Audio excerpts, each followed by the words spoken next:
আমি আপনার ব্যাপারে কি শুনলাম, আপনি নাকি এই সন্তানের ঘাট ধাক্কা দিয়ে পাঠিয়ে দিয়েছেন। এই সন্তানের পিতা আপনার কাছে যে আমানত রেখেছে এই সন্তানের জন্য, আপনি এই আমানত এখনই ফিরিয়ে দেন। এই কথা বলার সাথে সাথে আবু জাহেল থরথর করে কাঁপতে লাগলো। আবু জাহেল রাসূল সাল্লাল্লাহু আলাইহি ওয়াসাল্লামকে বললেন, ভাতিজা তুমি একটু অপেক্ষা করো।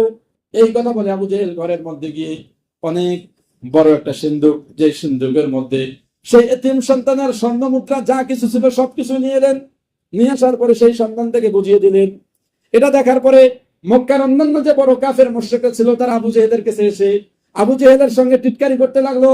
বলল, আবু জেহেল, যত দিন যাচ্ছে তোমার ক্ষমতা কমে যাচ্ছে, তুমি দিন দিন দুর্বল হয়ে যাচ্ছ।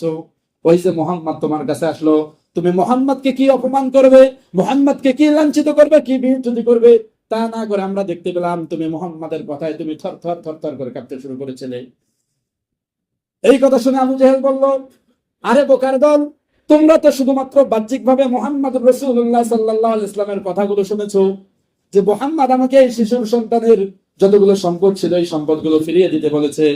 কিন্তু বাস্তবতা হলো, মুহাম্মদ যখন আমার কাছে আসছেন, আমি লক্ষ্য করে দেখতে পেরেছি মুহাম্মাদের ডানে এবং মুহাম্মাদের বামে এমন দুইজন বড় বড় ফেরেশতা দাঁড়িয়ে আছেন, যাদের হাতের মধ্যে ঢাল তরবারি আছে, যারা দাঁড়িয়ে আছেন।